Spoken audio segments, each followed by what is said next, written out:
Bem-vindo, morto de fome! Arruma um lugar para sentar, faz de conta que você é de casa e não repara na bagunça. Esse aqui é o Pra Ver ou Pra Comer, o podcast para falar do que a gente mais gosta: comida. Tudo isso sempre acompanhado de convidados maravilhosos, porque a cozinha só é o melhor lugar da casa se ela estiver cheia de amigos. Então, meus underchefs, vamos conhecer os participantes de hoje. Oi, eu sou o Tosca, um ex-jovem místico, atualmente sou só místico, mas a gente está com um convidado que vai desmistificar a cozinha. Oi, eu sou o Gabriel, eu vim em busca dos 3 pontos e vou usar uma frase que eu adoro: desculpa qualquer coisa. E eu sou o Matheus Flandoli e hoje é pra ver Gabriel, o underchef. Gabriel Gustavo Daniel, um homem com 3 nomes, cursou publicidade e propaganda na SPM, mas a paixão estava mesmo na cozinha. Foi para a Espanha e se formou em gastronomia, mas antes disso virar uma realidade, teve muito tempo de balcão no mercado municipal e também referências da família que tem um passado na zona cerealista.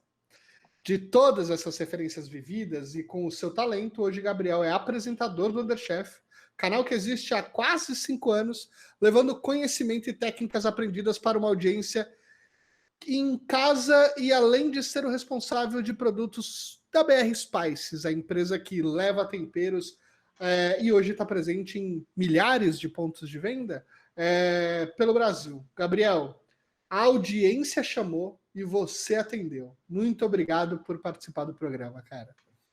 Eu que agradeço a oportunidade, é um prazerzaço estar aqui falando com vocês. Eu não sei se foi a audiência que chamou, pode ter sido eu que respondi a caixinha de perguntas lá no Instagram e vocês não estão sabendo. Eu sei que não foi. Eu sei que não foi porque dá para ver.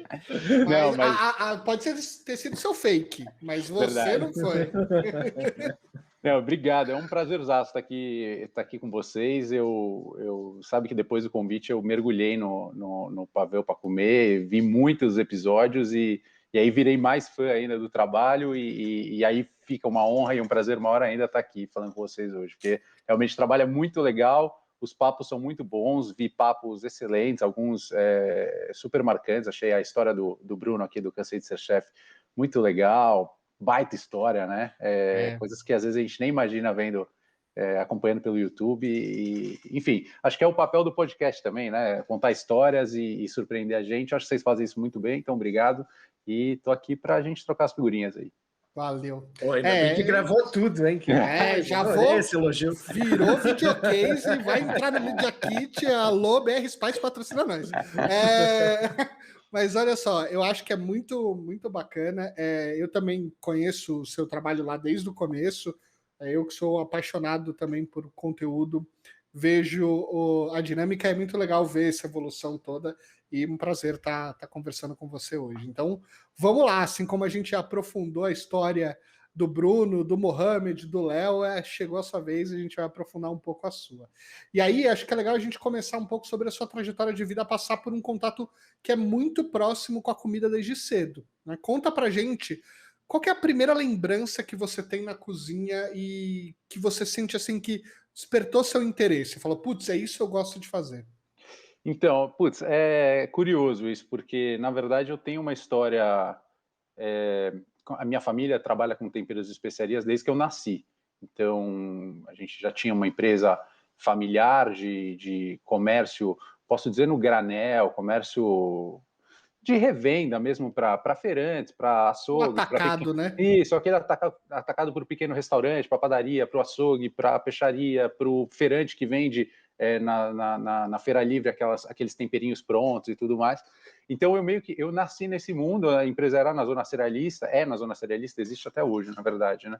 Então, para mim sempre foi muito comum essa relação de temperos, especiarias, zona cerealista, mercado municipal, Brás, esse mundo que era um pouco mais distante, talvez até tipo da galera que eu estudei junto, do pessoal que fez colégio comigo. Só que é muito curioso que eu nunca tive essa ideia romântica da cozinha e eu nunca não tenho a história para contar desses chefes que começaram a cozinhar na barra da saia da avó e aprendeu. Eu não tenho isso.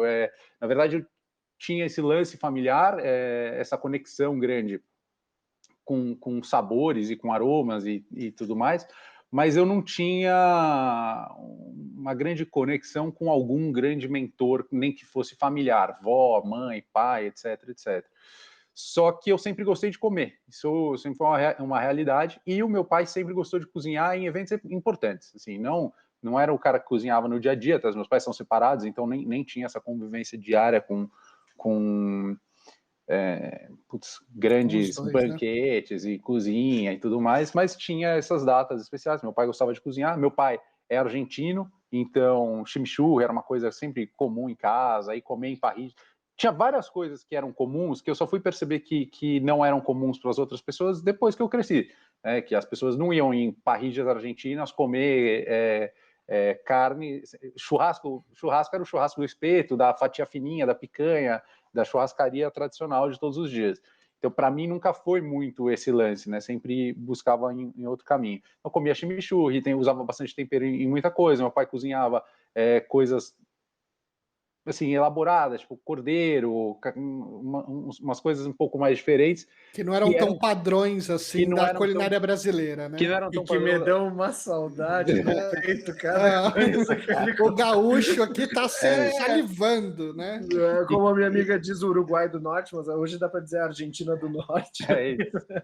Então não eram coisas muito comuns de se ter convivência, e eu tinha assim com naturalidade. E fui ganhando muito gosto porque é isso, né? Você começa em restaurantes bacanas desde cedo, e aí por bacana, tô dizendo de ser diferente, de ir a um restaurante ser um programa, né? Sim. Sempre foi um programa na minha família ir a restaurante, até porque muitas vezes pagava em chimichurri. O pai levava a sacola, que era o pedido do restaurante, e deixava a sacola e jantava. Era permuta, né? Era pago. É isso, estava pago porque. Então, tinha esse hábito de ir em restaurante, comer em restaurante, uma cultura gastronômica em casa, vai. Mas eu demorei para perceber isso. Na verdade, eu fui percebendo que eu gostava de comer antes de mais nada, que eu tinha essa curiosidade. Eu lembro que uma vez eu comprei um guia 4 rodas e queria ir nos restaurantes do guia 4 rodas, porque também tem um lance, né? Como meu pai era muito mais velho, eu já sou de um segundo casamento, uma segunda geração e tal, já mais velho, já tinha aquelas manias de velho, que é ir no mesmo restaurante também, né? Todo mesmo dia. Domingo é dia de lugar tal, né? Tem uma puta cultura gastronômica, mas a gente vai em 5 lugares, entendeu? Ponto. Então eu tinha curiosidade de ir em outros lugares, conhecer lugares diferentes, e acho que foi despertando daí, sabe? E é o que eu costumo dizer, para você ser um bom cozinheiro, para você ir para a cozinha, você precisa gostar de comer, porque se você não gosta de comer, você não vai conseguir chegar lá porque não te interessa. Não tem como você fazer uma língua se você tem nojo de comer língua. Você cozinha rabada, você não gosta do cheiro. Então, assim, não tem muito segredo. Você precisa gostar de comer, você precisa provar aquilo e aquilo, sabe, mexer contigo e ser uma coisa que faz sentido. E eu acho que eu comecei dessa forma. Não tem uma história muito romântica para contar. Acho que comecei gostando de comer mesmo. Eu acho que você acha que não, mas assim, se você parar para pensar na história que você contou agora, seu pai foi seu grande mentor, apesar de não ser o hábito tradicional de estar sempre na cozinha da avó e etc. Mas eu acho que tem uma ligação que, para mim, faz muito sentido, que é o seu pai estar ligado ao universo dos temperos, que eu acho que é uma coisa que o brasileiro explora muito pouco, na minha opinião, mas a gente entra nesse papo um pouquinho mais para frente, e de o seu pai querer te mostrar esses lugares. E se ele ia em 5 restaurantes, é que ele já provou muita coisa ruim. Exato, e falou, esses caras são os melhores, entendeu? Se eu conheço 5, eu forneço para 100. Exato. Mas esses 5 são os meus preferidos. Total. Tem essa mistura de coisas e teve esse lance de gostar de comer e querer aprender. Acho que você gosta muito de uma coisa, você quer aprender a fazer tal coisa. E eu não tive grandes paixões na minha vida, assim, acho que comer foi uma, gostar de escrever era outra, futebol é outra, mas não tive grandes coisas. Então eu gostava de escrever, gostava de futebol, queria ser jornalista esportivo. Aí, de repente, eu gostava de comer, então, putz, vou partir para esse lugar. Na verdade, o que caiu de paraquedas aí no meio do caminho foi a publicidade. E aí, rapidamente, que eu percebi que não era exatamente o que eu queria, porque a gente refaz as coisas tão cedo, né? Entra na faculdade, faz vestibular, decide carreira, tudo muito rápido e publicidade meio caiu assim... caiu assim para mim, sabe? Professor, você gosta de falar, você é extrovertido, você gosta de escrever, publicidade. Então, parecia uma coisa que fazia muito mais sentido do que jornalismo, de repente. E aí, depois, no meu primeiro estágio de publicidade, eu fiquei 2 semanas numa agência. Foi o que bastou para eu falar, puta, cara, não dá. Eu adorava escrever e tinha que escrever texto para vender meia calça. Eu nunca vou esquecer até hoje. Era um cliente grande da agência, era um cliente de meia calça. Eu precisava fazer texto de meia calça. Eu falei, mas eu gosto de escrever, mas não gosto de escrever sobre meia calça. E aí eu tinha muita dificuldade de cumprir o briefing. E a figura do briefing, para mim, foi uma coisa que me botou num senso de que, putz, não é isso que eu quero fazer.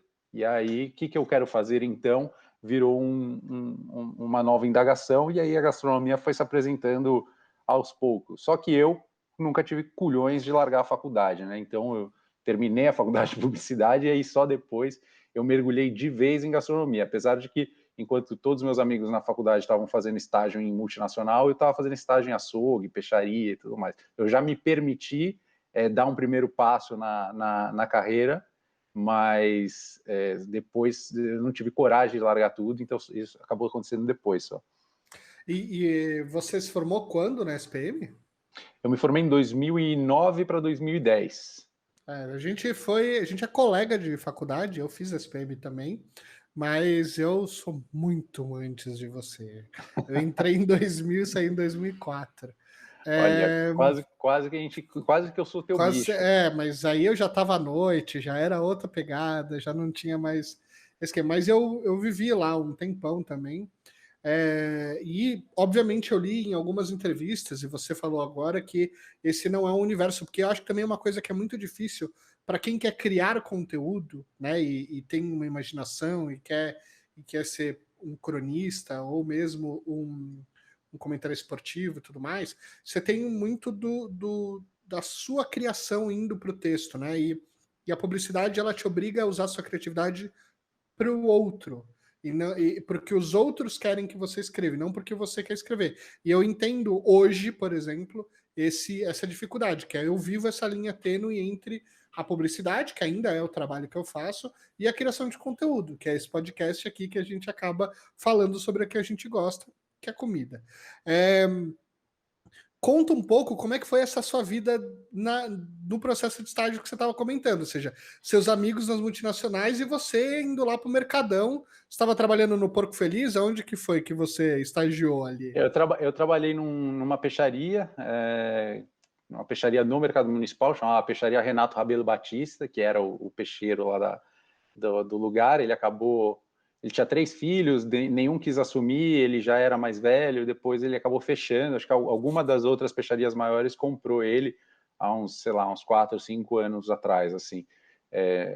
Para situar, né? Estamos em 2021, então falando em 2016, de repente. E eu fiz esse estágio em 2009, provavelmente, há bastante tempo atrás aí já.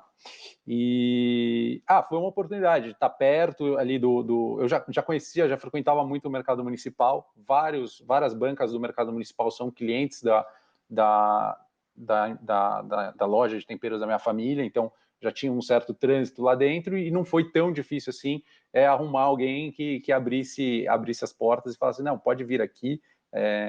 Na verdade é muito fácil, né? Você quer acordar, você quer chegar aqui 4 da manhã. Você quer chegar aqui 6 horas da manhã, ficar no lugar mais frio que você pode imaginar. É frio, é gelado, é água, é gelo, é frio, gelado, molhado, úmido, gelo, super aromático, super convidativo, exatamente. E você quer vir aqui de graça só para aprender? Vem amanhã. Vem amanhã. Então não foi das coisas mais difíceis. Eu fiquei lá alguns meses, foi uma experiência muito boa. E uma primeira experiência bacana também de relacionamento com a galera que mexe com esse dia a dia que tem muito na cozinha, que é o cozinheiro de verdade, né? Que não é o chefe de cozinha, é o peixeiro, o açougueiro, o cozinheiro, essa galera que muitas dessas pessoas que vieram para São Paulo buscar uma oportunidade e acabam formando a grande força de trabalho desse mercado e que se tornou uma força de trabalho muito especializada, que, aliás, estamos perdendo agora. Tem muita gente voltando para os seus estados devido à pandemia e ao fechamento dos restaurantes, e a gente está perdendo talentos que estão voltando para casa e também muitos deles nem nunca sonharam em morar em São Paulo. Vieram para São Paulo, trazem uma oportunidade de trabalho, constroem suas vidas aqui e voltam para suas cidades, onde eles têm suas raízes e gostam de morar e tudo mais. E, então foi bem legal essa experiência, é uma experiência assim, muito rica no sentido de aprendizado de produto e muito rica no sentido de aprendizado de trabalho, de filosofia de trabalho, de trabalhar, de não reclamar, de não encher o saco, de chegar na hora, de enfrentar as dificuldades de um ambiente de trabalho inóspito, por assim dizer, entre aspas, e levar tudo numa boa. E acho que foi uma baita experiência para poder chegar num restaurante sem tantas restrições, né? Putz, eu já sei limpar camarão, já sei limpar peixe, já sei trabalhar com isso, sei como armazena, sei... porque é importante, acho que às vezes a gente chega muito chefe, né? Quem vem de faculdade, quem vem de grandes cursos e tudo mais, e perde a essência do que é trabalhar numa cozinha. Sim. Que não é... Todo mundo sabe, isso já está mais do que dito e redito, que não é glamourizado e tudo mais, mas acho que você precisa ter o punch no negócio até para entender se faz sentido, você aguenta, você gosta, você se diverte, porque senão, cara, pula fora, porque o barco, ele navega por esses rios, assim, por esses mares, e não são mares super calmos de navegar. Sim. E aí depois eu acabei indo para um outro cliente da empresa da minha família, também, que era um açougue no Campo Belo, chama Três Américas, é um açougue, ele fica exatamente atrás de onde caiu o avião da TAM, uma loucura ali, quase que por uma quadra, assim, que não chega no açougue, uma loucura. E um açougue super bacana, que era um açougue desses mais raiz, no sentido de que ainda recebe o quarto traseiro do boi, ainda desossa o boi no quarto traseiro lá, então dá para você ver o cara tirando o patinho, tirando o colchão mole, coisas que muitas vezes, hoje em dia, os açougues já recebem tudo resfriado, porcionado e tudo mais, então se perde um pouco a oportunidade de ver o que é uma desossa, uma faca de desossa, como que é o processo, o que é um quarto de boi, que às vezes, né, você estuda na faculdade, você nem consegue visualizar, né? O cara fala, um quarto de boi, você não entende, mas como assim um quarto de boi? E aí você vai entender que o boi tem 2 picanhas, coisas que às vezes no livro você não está tão materializado, né?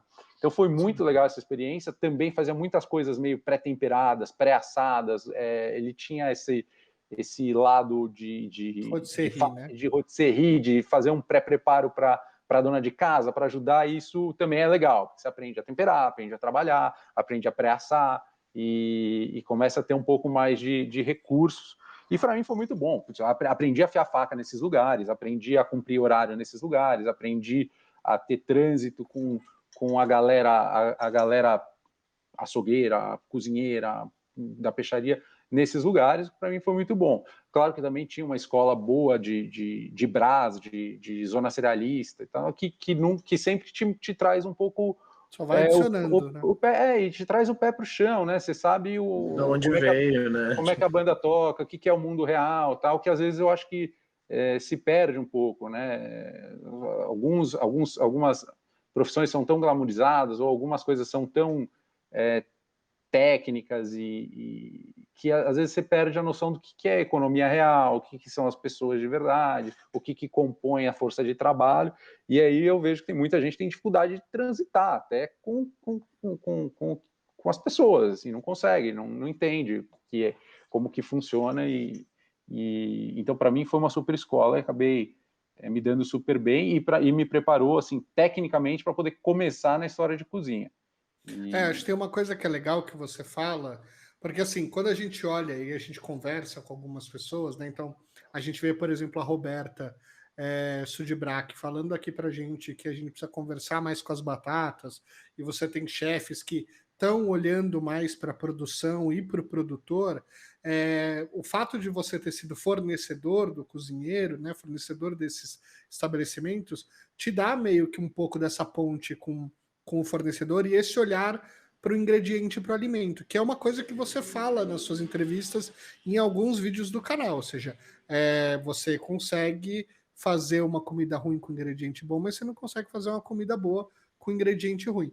Então acho que tem esse olhar também que parece um discurso novo que está entrando no mainstream, assim, está entrando num discurso de uma certa forma de todos, mas que eu vejo você falando sobre isso e desglamorizando também, né? A cozinha é limpeza e organização, que é uma outra coisa que você fala também nos seus vídeos, o que também é uma parte de cara, que se boa parte do seu tempo é preparação para você poder cozinhar e que você vai ter que ficar em pé cortando um monte de coisa para que seja rápido no momento em que você for cozinhar, mas sem essa organização e sem essa limpeza o negócio vai por água abaixo, né?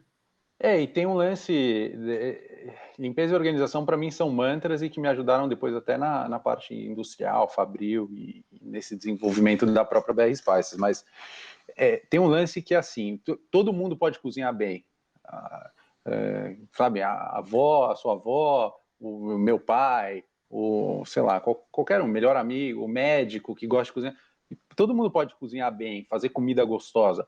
Isso não quer dizer que esteja apto a cozinhar profissionalmente, porque cozinhar profissionalmente é muito mais difícil do que só cozinhar bem. Cozinhar bem, às vezes é desprovido até de técnica, e aquela coisa fica gostosa, sabe lá Deus como, entendeu? Você experimenta e é gostoso. E com qualquer tempo do mundo, né? E o cara pode fazer por tanto tempo que tranquilo, exato, ele tá cozinhando para ele e para os amigos ali. Às vezes você fala, putz, mas a técnica tá errada, tal. Já aconteceu diversas vezes, assim, de eu ver e falar assim, meu, técnica não, tá errado, o jeito de fazer tá errado, a coisa tá errado. O produto, aí você vai comer o prato, tá gostoso, entendeu? E aí você vai fazer o quê? Né? Tipo, ordem dos fatores, pronto, era o produto. É isso. Então, assim, pô, não, a questão não é cozinhar bem, né? Acho que cozinhar bem para quem quer ser chefe de cozinha ou trabalhar em restaurante ou empreender no meio, cozinhar bem é o mínimo. Assim, se a comida não for boa e você não cozinhar bem, é muito difícil de você conseguir ter sucesso nesse meio. Esse meio, ele além de outros fatores e tudo mais, mas assim, comida boa e serviço bom são fundamentais. Muito difícil você conseguir prosperar com uma comida sabidamente ruim. Aí você vai ter o que é bom para um, não é bom para o outro, mas assim, é uma comida que as pessoas comem e falam, putz, não é bom mesmo, não tem muito jeito. Então você não recupera. Agora, sem limpeza e organização, você não consegue fazer um fluxo de trabalho de uma cadeia produtiva que é trabalhar numa cozinha. E outra, se você não tiver, você é um galho na engrenagem e quebra o carro inteiro, porque às vezes é um cozinheiro atrás da cozinha inteira se perde e a cozinha inteira não consegue mais voltar. Então é muito complexo. Então, o parâmetro do negócio é muito mais uma lógica, talvez até militar, de funcionamento, de padronização, de execução, isso, de você ter um controle dos processos imediatos, lidando com pressão, sem deixar aquela coisa desmoronar, porque é muita pressão, afinal de contas é isso, né? O pedido é de agora para daqui a 5 minutos, não é amanhã, não é para agora, tudo acontece agora na cozinha.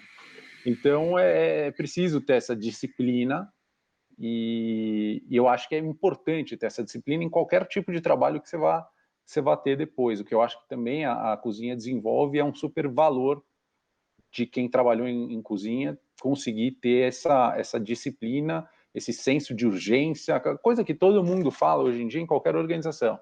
Senso de urgência, senso de dono, que só tem a vontade de entregar se você liga para que o processo não estrague. Né? Senso de urgência, senso de dono, disciplina, organização, chegar cedo, sair tarde, toda essa coisa, dar a 100%.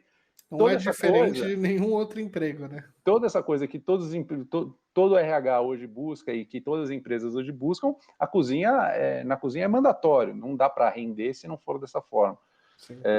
Mas é isso, cozinha, e a discussão não é quem cozinha melhor, eu acho que nem pode passar por isso. Cozinhar bem é um pré-requisito, é uma base, mas se não tiver limpeza, organização, senso profissional, a coisa não vai acontecer. Gabriel, e você teve uma série de experiências em restaurantes, tanto brasileiros quanto internacionais, né? E eu acho que é mais legal do que falar, oi, você que quer ir para uma cozinha profissional, acho que um pouco do trabalho que você já faz no Underchef, que é o contrário, ou seja, o que desses grandes restaurantes você de fato conseguir aplicar na cozinha normal da sua casa, ou seja, naquilo que você falou, bom, isso aqui no dia a dia, ser humano médio consegue aplicar desta forma? Então, na verdade, o negócio do Underchef é meio curioso, porque eu não sou o típico cara que teria facilidade para ir trabalhar numa cozinha. Porque eu sou desastrado, eu não sou um cara muito habilidoso manualmente, eu sempre tive dificuldade para... Tu devolveu minha esperança agora. Obrigado. Vamos, tem saída, tem solução. Eu sempre tive dificuldade para desenhar, para escrever. Minha letra é a letra mais feia que tem, eu não sei desenhar, eu não tenho essas habilidades manuais, eu não consigo. Cara, eu mal e mal troco uma lâmpada, cara. Eu não, aqui em casa, quem pega o martelo, prega a quadra, minha esposa. Eu não consigo, não é nem que é um negócio que é maior do que eu. E às vezes que eu faço, ela fala, tá péssimo, tá torto, tá ruim, não é assim. E mais eu não uma dose de esperança aí, ó. Eu não tenho essas paradas. Eu sou o anti-Rodrigo Hilbert, tirando a parte da aparência, do físico, que a gente é muito parecido, em todo o resto. Então, é o que eu digo. É a mesma coisa, o mesmo sentimento que eu tenho. Em todo o resto a gente é muito diferente. Mas, então, para mim, muitos desses processos sempre foram, cara, ou muito difíceis, ou eu sempre fui com muito cagaço de aprender. Putz, desossar um frango, limpar um filé mignon, ainda mais quando eu sabia que aquele negócio era valendo. Eu estava num açougue, eu estava numa peixaria. Como é que eu vou estragar um robalo? Né? Exato. Como é que eu vou estragar um robalo aqui? E se eu ferrar esse camarão que a cliente pediu? O que eu faço? Né? Como é que eu vou... Putz,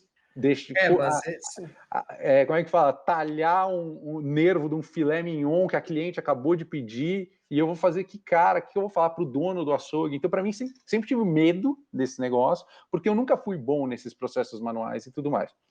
E eu resolvi realmente, prestar muita atenção no que eu fazia e prestar muita atenção em como os caras ensinavam. Porque muitas vezes, mesmo o professor na faculdade e tudo mais, tem dificuldade de explicar o truque, aquela virada de chave, aquele pulinho do gato. Parece que nunca eu conseguia que o cara me falasse. E eu comecei a olhar e começar a entender onde que estavam os pulos do gato e comecei a fazer as minhas lógicas. Não, se eu fizer assim, vai dar certo porque eu vou ter aquele outro resultado que eu queria, vai ficar igual. Então, em cima disso, e gostando de comer, eu sempre assisti muito desses programas de televisão e tudo mais, e eu comecei a ver que, cara, era comum do mercado, ninguém explicava os pulos do gato. E eu nem sei se era uma questão de eu não vou contar o pulo do gato. Eu acho que era só simplesmente você dá por sabido o que não é conhecido. Então o cara vai lá, não, aqui é muito fácil, ó. Para tirar esse nervo do filé mignon, você pinça a carne, você vem com a faca ao contrário, depois você puxa um pouquinho e sai, sabe? Aí, ou também a pele do peixe. Não, a pele do peixe faz assim, ó, mantém a faca reta, pum, e saiu. Aí eu falo assim, ué. Faltou o pum, explica mais, detalhe mais o pum e saiu. Onde está o pum? Mas, cara, a parada que eu achei muito legal foi isso, assim, tu começar pela peixaria, que eu acho assim, parece que tu já foi na fase 3, sabe? Essa coisa, tu já pulou, porque aí depois, agora eu vou trabalhar num açougue. Parece que tu já tem uma mão muito mais preparada pro... Cara, para mim foi uma oportunidade de começar no meio, sem precisar estar num restaurante profissional, sem ter a formação, e meio que me ligar se esse formato de trabalho, trabalhar em pé, trabalhar longas horas, trabalhar em ambiente pesado e tudo mais, servia para mim. Pô, serviu? Beleza, vamos investir tempo, energia e gastar cartucho nisso. Se não serviu, como foi, numa agência de publicidade, eu fiquei 2 semanas. Puta, não é isso, de jeito nenhum. E aí não é a questão, você estava na agência errada. Não é isso que eu quero conceitualmente. E aí, conceitualmente, a coisa funcionou. Funcionou pra caramba, assim, se você lê o livro do Anthony Bourdain, que eu sempre falo pra galera, lê o livro do Anthony Bourdain, o Cozinha Confidencial, que ele conta exatamente isso, que o tesão dele em começar a cozinhar foi no primeiro restaurante que ele, pegou na mão de um cara e a mão do cara era totalmente calejada, de tanta queimada. Então, assim, para ele, o lúdico já estava ali, entendeu? Já era legal. Esse lance meio fora da lei, entendeu?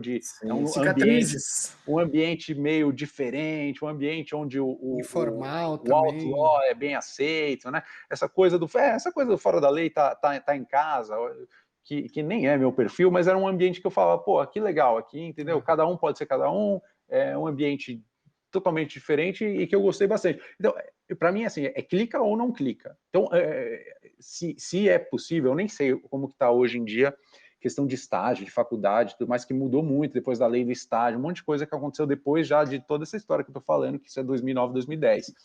Eu não sei, sinceramente, como está hoje, mas se dá para estagiar, cara, bate na porta, vai estagiar, não foi para você por um mês, não faça a faculdade, que vai ser uma fortuna e não vai dar certo. Então, assim, puta, trabalha um pouco na área, porque é um ambiente 8 ou 80. Ou você vai amar ou você vai odiar, não tem muita perfumaria envolvida. É um ambiente simples, fácil de entender e complicado de trabalhar. É fácil de entender como que funciona, mas é complicado de estar lá. Então, se não é para você, você vai descobrir rápido. E eu acho que é uma boa maneira aí das pessoas decidirem o que vão fazer da vida. Mas só voltando na história lá do peixe, da tirar a pele, eu via que toda vez que eu tentava uma coisa, só fazendo o que tinham dito que era para ser feito, eu não dava certo, não ficava igual, eu não conseguia. E eu fui desenvolvendo, por observação, essas formas de, putz, entendi que aqui é o pulo do gato, então é assim. E eu fui aprendendo, na tentativa e erro, como que alguns processos manuais, principalmente, ocorriam, como algumas técnicas eram de fato desenvolvidas, e falei, pô, é isso que precisa ter num canal, né? Se a gente está se prestando a ensinar as pessoas a cozinhar, muito mais do que receita, é ensinar como cozinhar. Porque depois que o cara aprende um risoto, uma massa, mas se ele sabe, faz o que ele quiser, entendeu, né? Ele faz o que ele quiser. Ele não vai copiar uma receita, que eu acho que é uma das coisas que eu acho que é muito legal, assim, eu fui revisitar o primeiro vídeo que tá lá ainda aberto, acho que vai fazer 5 anos, né? Faz 5 anos em setembro agora. Que foi o do azeite, que você tá fazendo o azeite. Isso. E eu acho que uma das coisas que é muito legal ali é que, por exemplo, hoje, né, quando você vai ver um vídeo, seja na internet, então agora a gente vai fazer aqui uma infusão, parará. Tá, mas o que é isso? Né? Exato. O que você está fazendo? Bom, então eu vou esquentar aqui entre 50 e 60 graus. Qual que é a ideia? A ideia é passar o aroma dessas ervas para o azeite para você ficar. Só que a gente vai perder essas ervas, depois a gente vai tirar, vai substituir por outras, colocar na garrafa. Então tem um monte de coisa ali que, se você olhar para a teoria, assim, para o macro, né? Você obviamente pode fazer essa infusão de azeite com um monte de outras coisas, mas também você pode pegar esse mesmo conceito e infusionar um leite, infusionar uma água, você pode fazer um monte de outras coisas que seguem o mesmo conceito, e que eu acho que isso é uma coisa que apareceu no Underchef como um conteúdo diferente no meio dos conteúdos que eu já consumia, sabe? Isso foi muito legal. Uma coisa que tem nesse vídeo aí, que até nessa época eu morava com um brother meu, e nesse vídeo eu falo alguma coisa da temperatura do azeite. Sim. E eu falo assim, para você saber a temperatura do azeite, você bota o dedo, a hora que tiver um pouco mais quente do que o seu dedo, o seu corpo está a 36 graus, vai estar uns 45, 50 graus, você tira o dedo, não sei o que, e meu brother falou assim, o que você vai fritar de dedo não tá escrito. Aí eu falei, pô, não, cara, porque eu tô explicando para pôr em frio e tudo mais, mas qual que era a pega desse negócio? Era que eu sei que as pessoas não têm termômetro em casa, Katsu. Se eu não tenho... Você não tinha funil lá, né? Não tinha funil. Se eu não tenho, eu não tenho, como é que as pessoas não têm termômetro?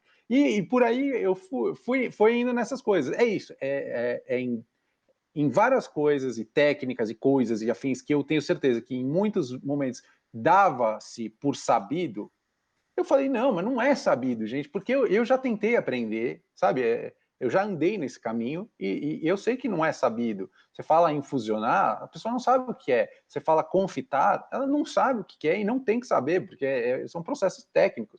A mesma coisa no vídeo do Picles, que as pessoas por associação óbvia do que elas comem, acham que picles é que nem bacalhau, acham que bacalhau é o peixe, que picles é o pepino.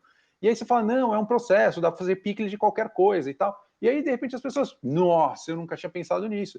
Não tinha, porque ninguém nunca explicou. E eu não sei eu não entendo ainda qual que é a pega de nunca ter explicado, mas eu acho que é um pouco o lance de dar por óbvio, ou de não saber explicar, ou de dar pelo óbvio, ou de não querer explicar. Mas para mim sempre foi esse lance de, cara, para mim foi tão difícil, e não é difícil, porque depois você aprende, você fala assim, pô, é fácil cozinhar, é fácil fazer comida boa, é fácil aprender uma técnica, não é um bicho de 7 cabeças. Então, assim, pô, vamos colocar isso para jogo, sabe? Não tem por que ficar fazendo da cozinha uma coisa inacessível quando ela é muito acessível. Eu sempre falo assim, botar a cozinha num pedestal e a gente precisa trazer ela para baixo, porque a cozinha é parte da cultura do dia a dia, é parte de cozinhar, de manter um hábito mais saudável, é um hábito milenar que fez a gente chegar até aqui, de uma certa forma, né? Exatamente. Então, assim, tem um monte de coisa aí que não tinha glamour. A gente, né, a cozinha francesa botou esse glamour, os restaurantes botaram glamour, mas na verdade isso é uma técnica de sobrevivência básica e que hoje, graças ao conforto e evolução, a gente tem quem faça pela gente, mas no fundo, todo mundo tinha que saber fazer o seu próprio como uma forma de sobrevivência, senão, amigo, você ia morrer de fome. E é mais econômico, é mais Rita saudável. Lobo, né? Do tipo, tem que nem todo mundo aprender a ler. Cara, eu acho que a Rita Lobo faz um super trabalho. Eu acho que às vezes até pouco valorizado nesse meio mais chefe de ser, mas é um puta trabalho, é uma puta visão, valoriza os produtos de verdade. Eu acho muito, muito legal. Acho um trabalho nota 1000. Assim, assisto. Se eu encontro no GNT, eu assisto. E isso que eu acho que é muito legal, porque eu ia falar exatamente dela. A Rita Lobo, ela faz esse trabalho que ela também explica super bem e ela vai trazendo você. Mas se você olhar os cortes, aquilo que a gente está olhando para o YouTube, a gente vê muito, olha, eu quero fazer esta receita, eu consigo ir lá e copiar esta receita. Eu tento fazer uma comparação muito grande quando tocar violão, que é quando você pega uma revistinha e você sabe quais são os acordes, tem o nomezinho lá dos acordes, e você consegue replicar uma música. Até daí você entender o conceito e você poder criar a sua própria música, ou você poder criar a sua própria comida, tem um passo, que eu acho que é exatamente onde você encaixa, porque vídeo de conteúdo de receita é o que mais tem no YouTube. E óbvio, cada um com a sua peculiaridade, cada um com o seu trabalho, que eu acho que é incrível. Tem um monte de criadores de conteúdo que são muito, muito legais e cada um do seu jeito. Mas quando eu vou para o Underchef, eu sinto que é aquela galera que quer saber um pouco mais, que está um pouco mais curiosa, que não é aquela pessoa que está chegando ali assim, desinformada, ou que ela tem uma mínima curiosidade falando, mas por que isso? É isso. Mas e se eu fizer diferente? O que muda? E eu acho que essa conversa que você abre no YouTube, sabe? Que é muito legal. Eu tive um professor que era um chefe de cozinha também, e ele me falou isso, Gabriel, se você não entender o porquê das coisas, só vai ser replicador de receita. Toda vez que eu te falar por que esse processo acontece, você vai saber por que esse processo acontece. E aí todos os outros 999 mil processos, você não vai saber porque você não buscou entender o porquê das coisas. Você fica me perguntando uma a uma. Então, vai estudar por que as coisas acontecem. Até comprei um livro, está por aqui, que é um livro do Harold McGee, que chama... Eu tenho em espanhol, que chama Cocina alguma coisa. Mas, na verdade, assim, o Harold McGee é um químico aí que escreve sobre reações químicas na cozinha e, pô, isso te ajuda a entender muita coisa. Você ajuda a te entender por que existe a caramelização da carne, por que o alimento desidrata, né, perde água. E aí, quando você fala assim, nossa, é verdade, ele está perdendo água, é só isso que está acontecendo, você fala, nossa, é isso. Por isso que quando eu jogo sal na cebola, ela sua, porque ela está por osmose desidratando. E aí você fala, caramba, olha que legal, então a cebola tem açúcar dentro. Quer dizer, então, que quando eu vou fazer uma cebola caramelizada, eu não preciso pôr açúcar, ela já tem o açúcar dentro. Então, aí você começa, e aí que você vê o que são as coisas. Da coisa, né? E às vezes é só pensar na coisa mesmo. Qual que é o alimento, qual que é a estrutura, o que acontece. O vídeo do que eu ensino lá do ovo mexido, que é um dos primeiros vídeos a estourar do canal, é muito isso. Assim, por que a gente vai bater bastante o ovo antes? Putz, porque a clara e a gema, elas cozinham em temperaturas diferentes. Então, se a gente não homogeneizar bem isso e tudo mais, a clara vai cozinhar e vai separar, e ao mesmo tempo, por que a gente vai fazer em temperatura baixa? Justamente por isso. Porque a clara vai cozinhar antes, a gema vai cozinhar antes, a clara depois, e a gente vai separar e a gente vai ter um ovo mexido, que é aquele ovo mexido branco-amarelo. E a gente não quer esse ovo mexido branco-amarelo, a gente quer um ovo mexido cremoso, todo amarelo, uniforme e tudo mais. Então, baixa temperatura, emulsiona antes e tudo mais. Que é só de saber temperaturas divergentes aí entre clara e gema. Que é óbvio para qualquer um que já fritou um ovo, que a gema e a clara cozinham em temperaturas diferentes. Sim, o tal do ovo de gema mole. Exatamente. Só que eu nunca tinha pensado nisso. Nunca tinha, falado, tá, sabe? E eu acho que é isso que às vezes falta nesse lance de falar, putz, é isso. Sabe uma eureka. Sabe uma coisa muito maluca que eu nunca tinha pensado, e uma vez me explicaram, eu falei, puta, é isso. Por que o chocolate derrete em banho-maria? Porque o chocolate tem açúcar, e o açúcar ele carameliza. Como a gente joga açúcar numa panela, ele vira um caramelo de açúcar. Sim. Esse é um processo conhecido. E aí eu falei, nossa, é isso, ele carameliza. E se ele carameliza e a gente não tem o controle da temperatura, ele queima. E se ele queima, ele amarga. E eu falei, pô, por isso que a gente usa banho-maria. E eu não tinha ideia. Então, começar a pensar na estrutura dos ingredientes e tal é muito libertador. Aí você começa a entender, você fala, caramba, é isso. Por isso que a gente mexe o risoto para soltar o amido. É essa coisa. E aí que eu também me liguei e falei assim, nossa, mas é isso que as pessoas precisam saber. Porque na receita que o cara fala assim, não pare de mexer o risoto, o cara não para de mexer o risoto. Tipo, se tocar o interfone, vai tocar aquele interfone até... Grita para alguém atender. Isso aí. Porque ele não pode parar de mexer o risoto. Pô, que história é essa, entendeu? Exato, e aí aí foi daí que veio essa ideia de, pô, a gente dá para transformar a gastronomia nesse aspecto. Claro que tudo isso vem com um super ônus, né? Que a gente está falando com nicho, a gente não é um canal de massa, é difícil de você conseguir agregar gente para esse tipo de conteúdo. Então a gente nunca vai ter um canal de zilhões de seguidores. E também isso uma hora meio que se esgota, assim, porque é isso. Eu tenho no canal, por exemplo... As técnicas são finitas, né? Não, eu acho que eu tenho 3 receitas de risoto. Mas na primeira receita já deu para aprender tudo de risoto. Entendeu? Não, vamos lá, vamos exercer a criatividade e tudo mais, porque as pessoas também pedem isso. Mas no lance da técnica, meio que já estava cumprido, entendeu? Mas é claro que, pô, tem gente nova no canal, tem gente que não viu aquele vídeo, tem toda essa história. Sim. Mas é um desafio, é um jeito diferente de fazer vídeo no YouTube, assim. Sim.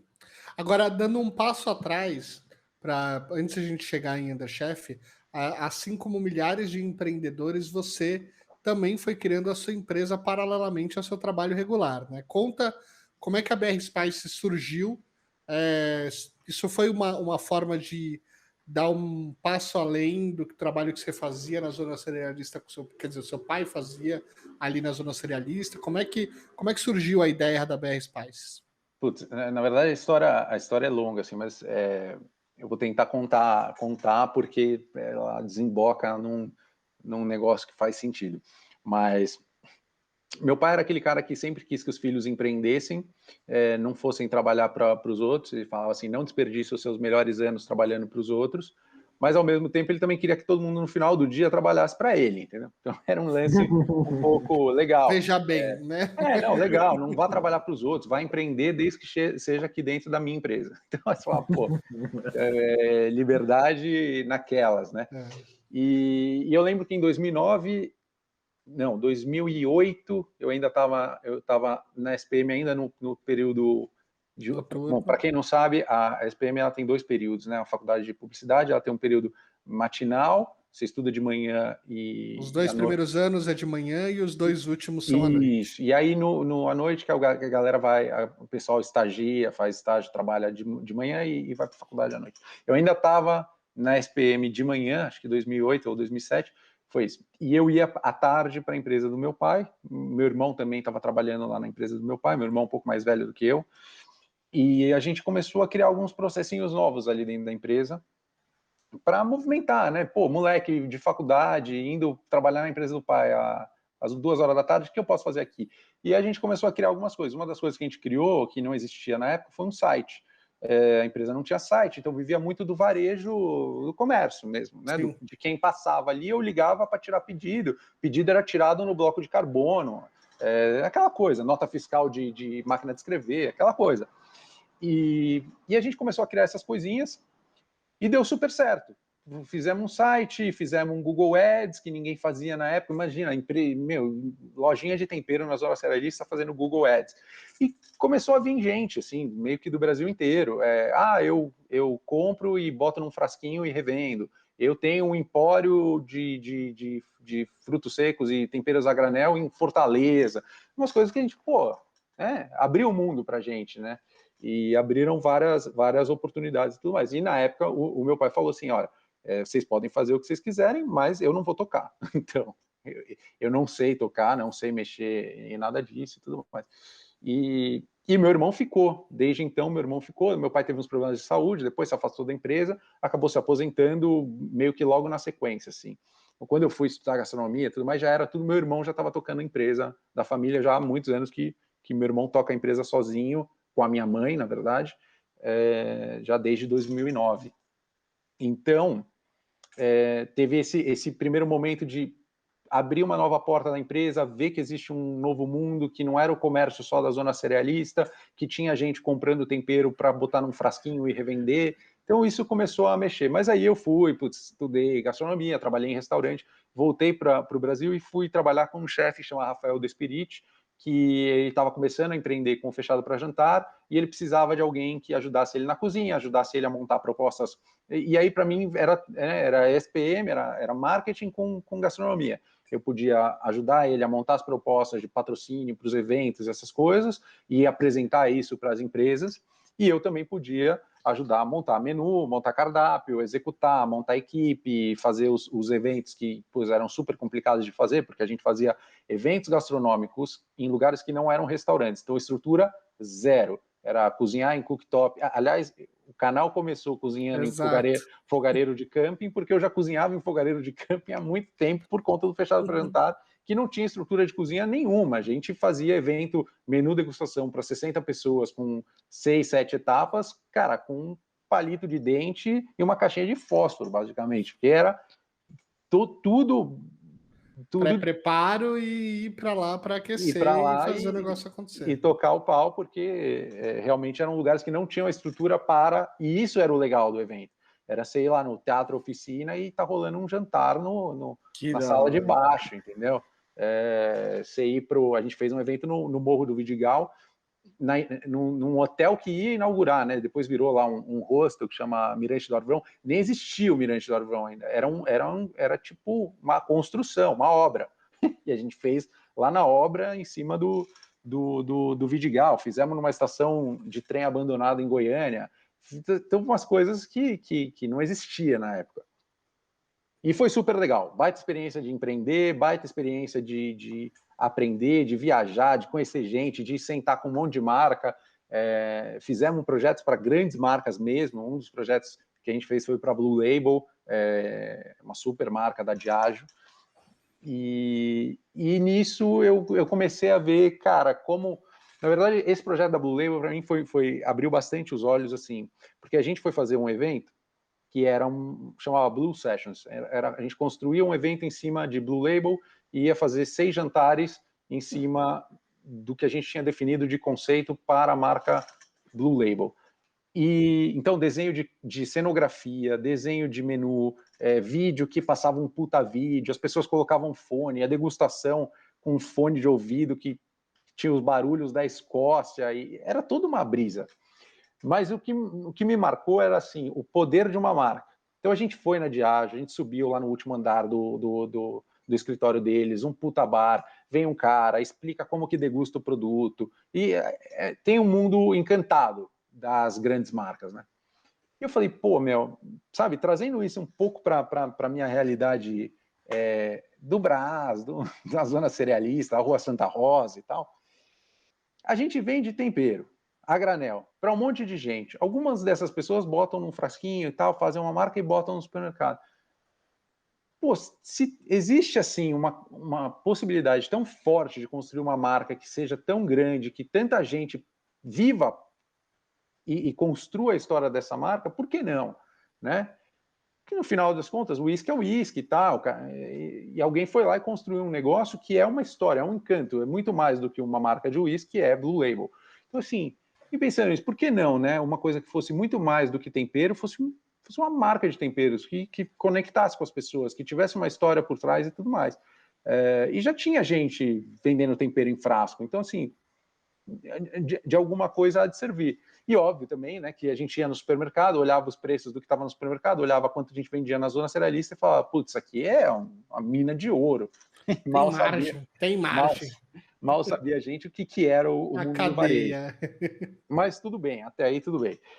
Então meio que surgiu daí, assim, uma pulga atrás da orelha de, pô, tem um negócio, tem produtos e tal, e eu posso criar coisas novas e oferecer para um público soluções. Tipo um tempero para carne legal, um tempero para frango legal, um tempero para peixe. Então, assim, trazer uma lógica de cozinha que vá funcionar bem para as pessoas cozinharem em casa, que vai ajudar as pessoas a cozinhar mais, para cozinharem melhor, e que, pô, tenha um estofo, uma marca, que tenha uma coisa que, pô... Seja prático também, né? Porque eu acho que tem uma coisa que é muito legal, é que depois você aprende como fazer um bife, como é que você varia o bife do dia a dia, entendeu? E aí, cada vez que você muda os temperos e os ingredientes que vão compor aquele bife, aquele pedaço de carne ele tem um sabor completamente diferente. Total. Eu acho que, assim, obviamente, eu tenho amigos que eu também sou apaixonado por comida, mas tem amigos que não são.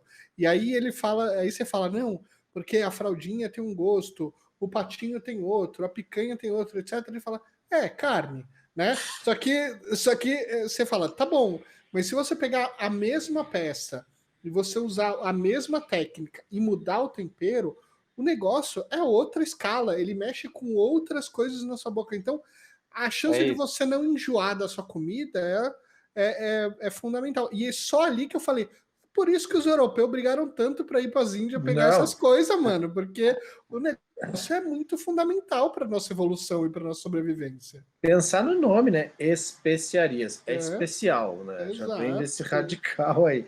Mas total. É isso. Um salve para a galera das caravelas. Mas podiam ter matado menos. Mas isso aí é outra coisa.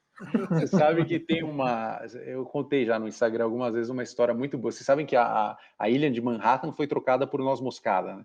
Essa é uma das histórias mais malucas da história das especiarias, que é o seguinte, os holandeses, eles estavam lá naquela época, eles eram os dominadores de Nova York, que na verdade não chamava Nova York, chamava Nova Amsterdã, né? Então, chamava Nova Amsterdã, e depois os ingleses chegaram lá. Aliás, tem uma história muito maravilhosa sobre isso, que é que os pernambucanos que saíram aqui do Brasil e fundaram a tal da cidade. Então, tem essa história maravilhosa, depois busquem. Os pernambucanos que fundaram Nova York. Não é tão difícil de achar. É uma história maravilhosa. Bom, enfim, e aí estavam lá os holandeses, eles eram donos da ilha, os ingleses chegaram lá e queriam a ilha, e os ingleses basicamente negociaram com os holandeses em troca de uma ilha na Indonésia? Acho que é na Indonésia, agora me perdi um pouco na história, mas acho que é na Indonésia. Que era a maior ilha produtora de noz moscada, ou na época que tinha a maior abundância de noz moscada no mundo. E para os holandeses era um negócio que fazia super sentido, porque eu vou ficar nessa ilha aqui que não produz nada, não tem nada demais. Então eles trocaram a Nova Amsterdã, virou Nova York, e eles trocaram com os ingleses por uma ilha de noz moscada. Agora, vai saber se valeu a pena ou não valeu a pena. Agora é fácil dizer, né? Aquele negócio, né? Agora é fácil dizer, mas é isso, os holandeses fizeram essa. Os holandeses fizeram muita cagada, né? A verdade é essa. O país é ótimo, mas as colônias todas não são bem desenvolvidas. Quer dizer que... Porque eu lembro na época da escola, que todo mundo ficava, ai, que pena que a gente foi colonizado pelos portugueses e tal. Mas no final, todos fizeram merda. Não tinha opção boa, não tinha opção boa no cardápio, não. Bom, muito bom. E aí, então, você tá hoje, como é que tá a BR Spices hoje? Putz, a BR Spices é um filho, né? Aí teve esse lance, foi embrionário, uma ideia, vou começar a desenvolver, comecei a pensar, levei a ideia para o meu irmão, na época eu queria lançar dentro da empresa que já existia, né? Vamos só pegar alguns clientes e a gente vai mandando. Tá? E aí meu irmão foi bem sensato, ele falou na época, ele falou assim, cara, eu apoio a ideia, mas aqui não, sabe? Aqui já tem um negocinho que funciona, a gente já sabe como que é. Então, se for para fazer, eu apoio, desde que seja um outro negócio. E aí eu comecei a montar, realmente, o que vai ser nome, o que vai ser produto, desenvolver produto, pensar em coisas que fossem diferentes, soluções bacanas para as pessoas, em termos de produto, em termos de embalagem, o que vai ser bacana, nome, logo, todas essas coisas. Criei o Instagram para já guardar o @, fui criando conteúdo no Instagram, que para mim sempre foi uma coisa, curiosamente, que eu sempre tive facilidade de criar, então eu criava na época fechado para jantar, então comecei a criar para BR Spice e aquilo foi gerando numa outra época, uma época que o Instagram era super orgânico, a coisa funcionava super bem, você não precisava impulsionar nada, era uma outra época para o Instagram, o que eu acho até que faz parte um pouco desse contexto que demos sorte de nascer certo, na hora certa, do jeito certo, tudo mais. E a empresa foi andando, assim, é isso. Chegou uma hora que já tinha 10 mil seguidores no Instagram, já tinha distribuidor querendo vender, já tinha representante querendo comprar, a gente não tinha nem produto, não tinha nem logo. E eu falei, putz, é isso. Eu tô com um pé em cada barco e um barco tá indo para a direita, o outro tá indo para a esquerda. Se eu não pular para um dos dois, eu vou acabar caindo aqui no meio. E aí eu acabei abrindo mão do Fechado para Jantar, porque era um projeto que já tinham outros 3 sócios na época, então eu era o 4º sócio, para cuidar de um negócio que era meu, que eu ia tomar como um filho mesmo, e também já um pouco cansado desse mundo de eventos, que é um mundo muito diferente, é um mundo super estressante, imediatista, trabalhos de final de semana, porque a gente começou a fazer evento para terceiros, então fazia casamento, fazia festa de empresa, e aí é um outro planeta. E acabei pulando para o barco da BR Spice e a coisa aconteceu. Acho que é isso. A gente nasceu com o produto certo, na hora certa, no momento em que as pessoas existiam assim, esses 3 grandes motores que são turbinas até hoje do nosso negócio, são turbinas até hoje de negócios de gastronomia em geral, de indústria alimentícia, YouTube e tudo mais. Você tinha um processo muito forte de saudabilidade, então as pessoas buscando se alimentar melhor, e aí com isso buscando temperos saudáveis, temperos sem sódio, sem aromatizantes, sem corantes, essas coisas. Então esse era um dos motores. Basta ver a quantidade de influenciadores desse mundo natural que a gente viu, Gabriela Pugliese, uma série de outros que nasceram nesse começo do Instagram, falando de 2014 para 2015 agora. Depois tinha um momento, o motor da gourmetização, você tinha o MasterChef nascendo no Brasil, você tinha os programas de culinária ganhando cada vez mais espaço, sei lá, na grade da GNT, por exemplo, você tinha chefes ficando cada vez mais famosos aqui no Brasil, tipo Jamie Oliver, Gordon Ramsay e tudo mais. Então as pessoas estavam mais interessadas nesse mundo de gastronomia, então tinha mais esse movimento de, quero cozinhar, quero aprender receitas novas, quero fazer coisas diferentes, o que para o mundo de temperos e especiarias é sempre bom. E o terceiro motor que era, e acaba sendo até hoje, a crise econômica. Então, quando tem a crise, a pessoa corta o gasto fora de casa, né? Putz, eu não vou no restaurante, eu vou cozinhar. Nem que seja para levar marmita para o trabalho. Aí começa a levar marmita para o trabalho, mas fica de saco cheio de cozinhar aquele mesmo frango todo dia. Então começa a buscar em temperos, em receitas, alternativas para ter mais criatividade, não vai comer no dia a dia, para dar uma comida melhor para o filho, para inventar uma coisa mais bacana no final de semana. E isso tudo me parece que era um caldo que começou a dar em 2014, 2015, assim, de uma forma mais intensa, porque vieram as redes sociais ao mesmo tempo, e aí meio que quem tinha essa oferta de produtos e conseguia comunicar bem essa oferta nas redes sociais, era bem visto. E pro Instagram, assim, pensando em redes sociais, a BR Spice sempre foi uma empresa, como eu gosto de comer, sempre foi uma empresa para quem gosta de comer. Nunca foi uma empresa de, eu vou ficar aqui postando foto dos meus temperos, porque os meus temperos são bacanas. Compra meu produto. Então era assim, cara, o que esses temperos fazem? E é isso que eu quero mostrar. É um pouco a lógica da GoPro, a lógica da Red Bull, né? Então, assim, é um pouco assim, eu vou mostrar o conceito do negócio, o que você pode fazer com este negócio, muito mais do que, olha meu produto, compre agora, compre agora. Qual que é o meu propósito e por que você tem que se relacionar comigo? No final das contas é isso. E aí, para mim, vindo de cozinha, sabendo cozinhar e tudo mais, é meio natural, assim, porque é uma coisa que eu juntei uma coisa que eu gosto, uma coisa que eu sabia fazer.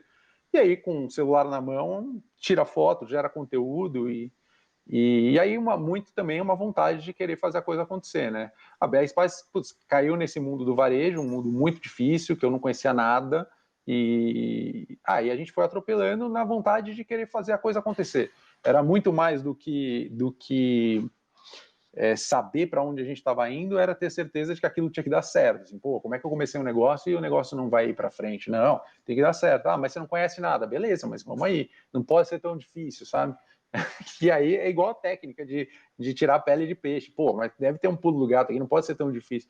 No final do dia, o que eu acho é se entregar 200% para o negócio e fazer o negócio acontecer. Não necessariamente vai acontecer, mas vai morrer tentando. Mas sim, fez, né? É um trabalho muito legal e um trabalho que vem crescendo bastante aí no dia a dia. Hoje você está em quantos pontos de venda, você sabe? Hoje a gente estima mais ou menos uns 20 mil pontos de venda. É difícil essa estimativa a gente fez alguns meses atrás, provavelmente hoje já é até mais que isso. É difícil estimar porque a gente vende para clientes, por exemplo, um distribuidor, e esse distribuidor vende para 200 clientes pequenos. Sim.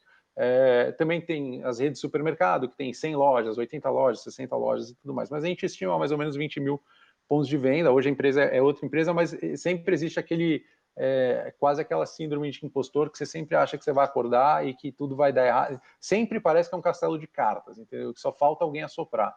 É uma coisa maluca, empreender tem muito desse lado e desse lance. Por isso que eu gosto de falar, eu gosto de falar da BR Spice, mas eu tenho muito medo de falar como empreendedor, porque a realidade é tão dinâmica e tão difícil, e, pô, tudo que você está falando hoje, que é uma puta verdade, amanhã tua empresa quebrou, entendeu? Porque não é difícil. Mas Gabriel, assim, acho que o ponto, pelo menos, é que você não é o empreendedor que diz assim, olha, confia em mim que tem uma fórmula que vai resolver aqui a sua vida, me paga esse curso que eu vou te mostrar todos os meus segredos. O fato de você não estar fazendo isso já é uma realidade do cara. É difícil, dá para colher bons frutos, acho que seu pai, de uma certa forma, está certo naquele argumento que ele fala de pô, você vai trabalhar para as pessoas nunca vão te remunerar do jeito que você merece ser remunerado. Porém, eu acho que você pelo menos está jogando a real, entendeu? E pode mudar. Em 2021, essa é real, essa é a fotografia. Sim. Mas empreender é um filme, então pode dar tudo errado ou pode dar muito certo lá na frente. E é essa a ideia. Agora, é uma montanha-russa. De emoções, né? Agora, no meio dessa coisa toda que você está falando, ou seja, beleza, empresa montada, etc. Você fala, vou criar um canal de conteúdo de culinária que é o Underchef, que foi depois da BR Spice. Foi depois, foi um ano depois. E como é que foi? Porque foi você e seus amigos que tiveram a ideia do canal. Como é que foi?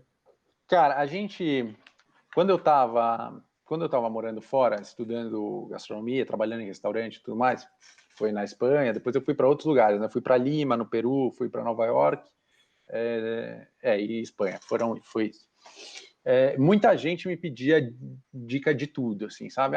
Dica de restaurante em Barcelona, dica de restaurante em Madrid, dica de restaurante em Nova York, dica de restaurante em Buenos Aires, dica de restaurante em São Paulo. Eu falei, pô, meu, como é que eu organizo esse negócio? E comecei a escrever, assim, para ficar mais fácil para mim, porque eu gostava de escrever, eu fazia as resenhinhas dos restaurantes que eu ia, tenho até hoje uns words aqui que eu tenho salvo, fazia as resenhinhas e tal, e meio que colocava, esse aqui, baixo custo, esse aqui vai gastar mais, esse aqui... E o que era legal, até para eu ter esse registro. E aí alguém me pedia, eu falo, cara, me passa seu e-mail, eu já vou te mandar, entendeu? Então era uma maneira de ser mais fácil para mim, porque eu sabia que as pessoas iam pedir eventualmente, e tudo mais. Nessas, eu compartilhava isso com alguns amigos. Na verdade, eram com 4 amigos nessa época. E a gente falou assim, pô, por que a gente não faz, então, um blog que chamava What the Food, na época, que era o What the Fuck com food no final. E a gente fez esse blog. O que era esse blog? Dica de restaurante. Então, eu estava fora do Brasil, estudava gastronomia, era correspondente internacional. Eu fazia esse lance dos restaurantes bacanas, dos chefes legais e tudo mais. E aí tinha a Karene, que é uma amiga minha que trabalha com vinhos, e ela falava desses novos restaurantes bacanas, que não sei o quê. Tinha o Yuri, que é um brother, que é meu sócio até hoje no canal, que fazia umas outras coisas, nem lembro o que o Yuri fazia. Aí tinha o Gutinho, que é um cara que gosta de comer porcão e qualquer coisa, em qualquer canto, então ele escrevia sobre os escondidinhos, que ele ia, descobria lá, na época que o Rincon escondido, na época que o rinconcito peruano era o rinconcito escondido lá, lá do centro, que ninguém conhecia, ele ia lá, escrevia e tal. Então era um blog. A gente fez um blog, eu estava na Espanha, a galera estava em São Paulo, todo mundo tinha um trampo ou alguma outra coisa, e a gente levava isso numa boa, tinha uma identidade visual bacana e tal.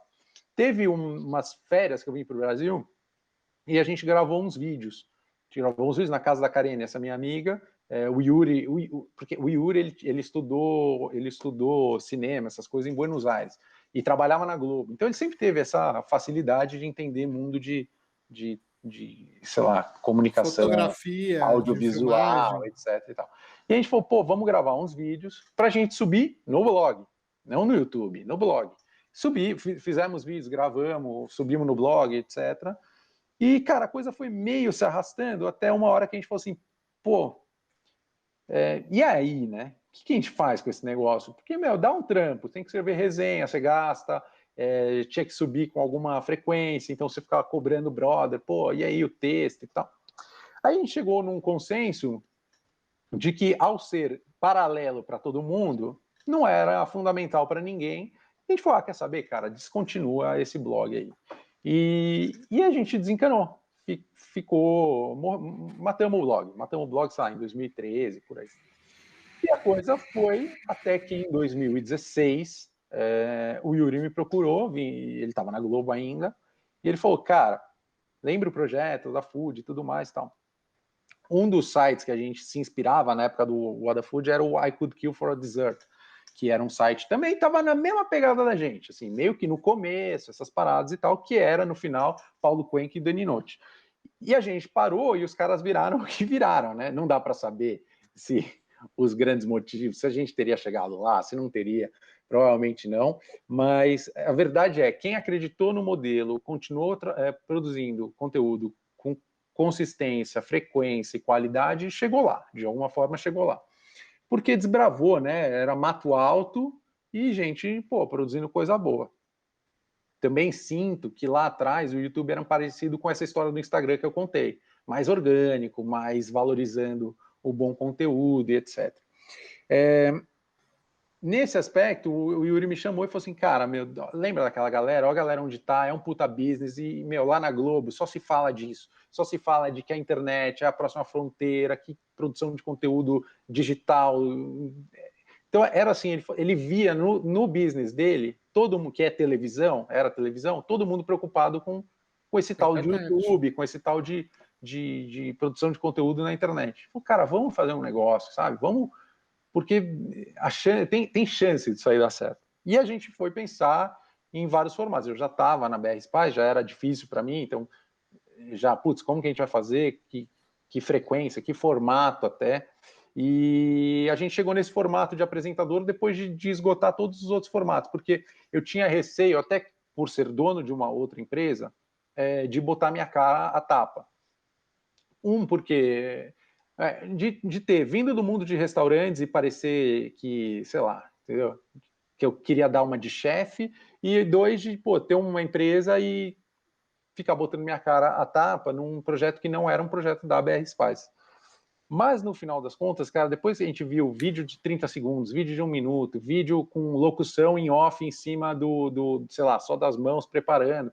Depois que a gente viu tudo isso, a gente falou, cara, nada disso explica de fato como que o cara cozinha. Assim, tinha essa sensação de que depois de ver qualquer vídeo desses, o cara não ia conseguir fazer a tal da receita, ou pelo menos não ia conseguir entender o que ele estava fazendo com a receita, que era desde sempre o meu lance, já quando eu estava estudando cozinha e tudo mais, preciso entender esse negócio, senão como é que eu vou replicar uma coisa que eu nunca entendi?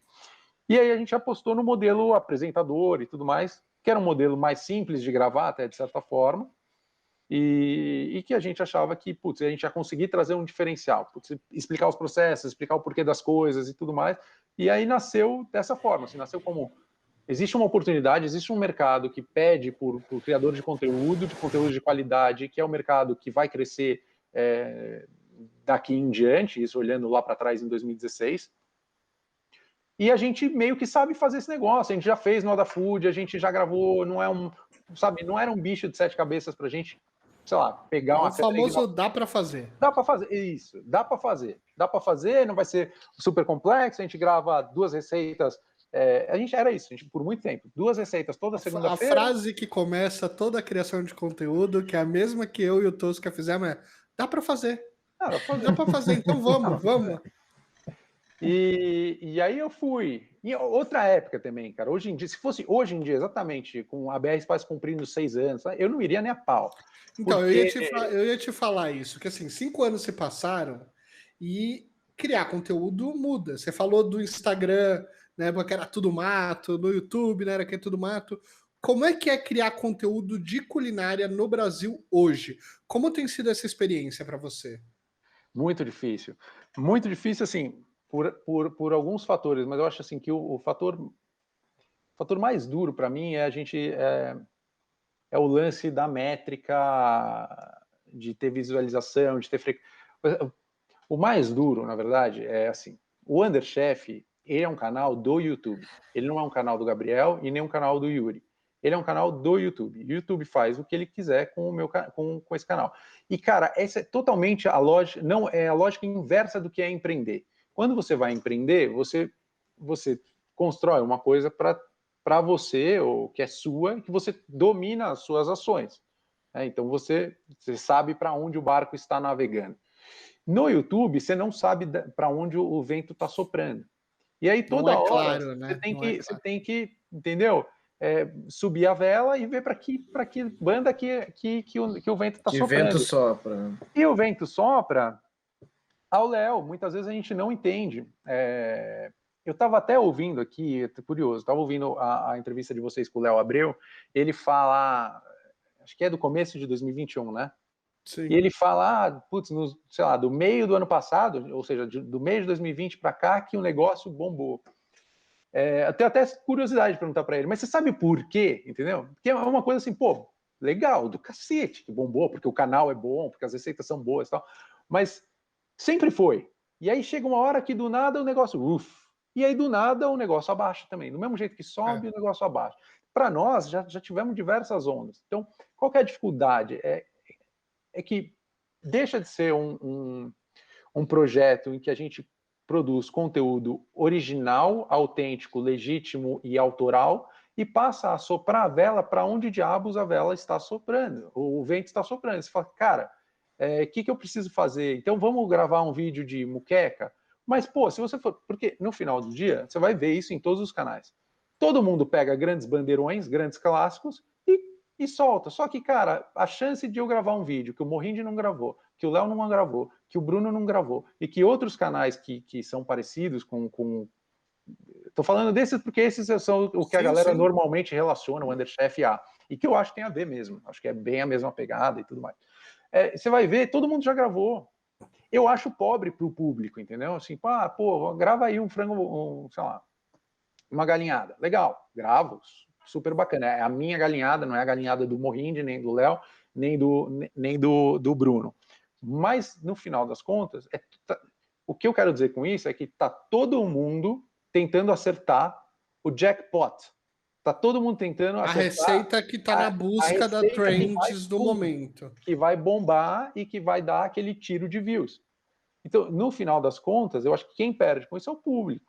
Porque você fala assim, eu não vou fazer um tikka masala, que eu fiz. Então, mas você começa a falar, pô, mais vale eu fazer um carbonara. Mais vale eu fazer o carbonara V2, e o carbonara V3, e o carbonara V4. O carbonara invertido, o carbonara com pene, porque é isso que uma venda e, né, então, com uma venda eu fazer de olho fechado. Então eu vou fazer, e aí o que acaba acontecendo é todo mundo vai fazer rabada galinhada, moqueca, bobó, e todo mundo vai fazer as mesmas receitas, porque tá todo mundo tentando acertar o que a galera vai buscar mais ou o que o YouTube vai entregar mais. Porque o canal não é nosso, o canal do YouTube. Uma comparação boa para fazer é o seguinte, se você quiser mudar de operadora telefônica hoje, você pega teu número e você vai para outra. Você pega teu número, tua agenda telefônica e vai para outra operadora. Se eu quiser sair do YouTube e ir para qualquer outra plataforma, eu começo do zero. eu não tenho os vídeos, os vídeos eu tenho, mas eu não tenho os views, eu não tenho os comentários, eu não tenho os seguidores, eu não tenho absolutamente nada. É tudo tiram tua audiência, né? Então, simplesmente. Então, assim, que canal é esse que não é meu, entendeu? Então, é esse o lance que pô, dá uma certa bruxada, esse desafio de você pensar assim, meu, mas eu não estou empreendendo de fato aqui, porque eu tenho pouco controle do que acontece no meu negócio. Se eu tenho muito pouco controle do que acontece no meu negócio, talvez eu não seja dono do meu negócio, talvez eu seja empregado de uma big tech aí, que no final das contas... que não me remunera tão bem assim, né? Porque não, ela põe tantos entraves no processo que o CPM não necessariamente paga as contas dessa produção de alta qualidade. Não paga a tua hora de trabalho, assim, não paga as contas. E aí você vai para o outro desafio, né? Que é assim, beleza, então se eu não ganho por view, eu preciso ganhar por propaganda, que para mim é muito complicado, porque, pô, eu tenho uma marca, eu tenho uma empresa que eu represento, que eu preciso zelar por ela, então eu não posso me relacionar a marcas que não tem nada a ver com as premissas, os preceitos, tudo que eu prego na BR Spices, né? A gente tem um DNA, a gente tem um lugar onde a gente quer chegar, a gente prega um discurso que é verdadeiro, é genuíno, existe um propósito por trás de uma empresa que não usa produtos artificiais, não usa corante, não usa aromatizante. Eu não posso simplesmente pegar e começar a fazer um trampo para uma empresa que usa corante, usa aromatizante, que é totalmente ao contrário do que eu viro para os meus clientes e falo que é bacana. Então, assim, tem essa dificuldade lá da BR Spices. Então, para a gente fazer conteúdo pago, precisa ser produto que eu acredito muito, que faz super sentido, e muitas vezes acabam sendo marcas menores que porque eu passei por ser uma empresa do zero, eu falo, puta, eu quero ajudar, sabe? O quanto custa o vídeo? Meu papel social, vídeo... de uma certa forma, às vezes, sabe? O cara fala assim, quanto custa um vídeo de vocês no YouTube? Puta, custa X. A gente tem 10% de X. Eu falo, cara, eu faço. Por teu produto, eu faço, cara. Faço porque é do caralho, vou fazer com gosto, porque uma empresa como a de vocês precisa ser conhecida. Né? Não é possível também. É isso, é um produto tão bom que as pessoas não conhecem, vamos aí e tal. Então tem esse desafio. E, ao mesmo tempo, ao ter esse desafio, a gente conseguiu construir uma credibilidade. Assim, pô, não fala de qualquer coisa, quer dizer... Você não dobra o seu discurso para falar de qualquer produto, isso tem um valor, e o valor disso é a credibilidade. Então, o que a gente começou a perceber aos poucos, assim, e também porque o lance do trabalho paralelo tem uma coisa que você empurra muito mais do que você puxa, né? Você demora para você falar assim, não, vamos fazer uma reunião, vamos pensar. Você só vai, não, precisa fazer vídeo. Porque também tem isso. Você precisa ter frequência, porque é uma das regras de ouro do YouTube. Então você precisa entregar um vídeo por semana. E aí, putz, passou uma semana, choveu, outra semana não pôde, a outra semana teve pandemia. E aí, você faz frente, mas você come a frente inteira porque você teve problemas de trabalho. Você fala assim, ferrou, essa semana eu preciso gravar 4 vídeos numa segunda-feira. Aí você vai ver, cara, 1h da manhã você está gravando receita, você está morto, você não tem... Você vai no energia. Cara, você vai no supermercado às 4h da tarde, e-mail bombando, WhatsApp bombando, cliente ligando, problema na fábrica, e você no supermercado fazendo compra de cebola, porque você vai ter que fazer uma receita, e aí tem isso também, né? Tem receita que você tem que pré-preparar, porque só vai finalizar no vídeo, e aí é complexo, dá um puta trabalho fazer vídeo, e aí você fica pressionado, você nunca para pensar no negócio, chega uma hora, cara, que o barco tá no meio do oceano, e você fala assim, mas o que a gente está fazendo aqui? Para onde que esse barco está navegando? E a gente meio que perdeu o controle disso, né? Deixou o barco navegar e a gente meio que perdeu o rumo de para onde a gente queria ir, na verdade. E acho que foi esse o clique que deu para a gente no final do ano passado. Mas, cara, não tá legal. A gente tá mó sem saco para gravar, a gente vem aqui, o Yuri colava aqui em casa, era aquela coisa obrigação. Eu tava sem saco de pensar receitas. Pô, um clássico disso foi a série de sandubas que a gente fez. Pô, a série de sandubas é assim, tô de saco cheio de fazer receita, faço umas receitas legais pra caramba, o YouTube não entrega, vamos ver se ele não entrega hambúrguer então, sabe?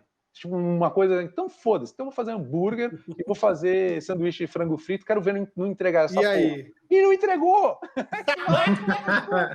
Mas é um danado esse YouTube.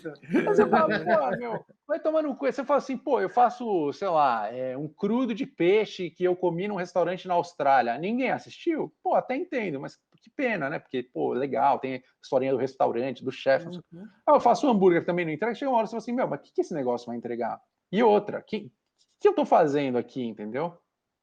E para não perder esse grande valor que a gente tem, que é credibilidade, não sobra muito espaço. Se a gente não é remunerado por view e a gente não é remunerado por publicidade, a gente precisa ser remunerado pelas pessoas. O único jeito é que a gente consiga que a nossa comunidade financie o canal. E aí, assim, foi o desenvolvimento de como a gente vai fazer isso e tudo mais.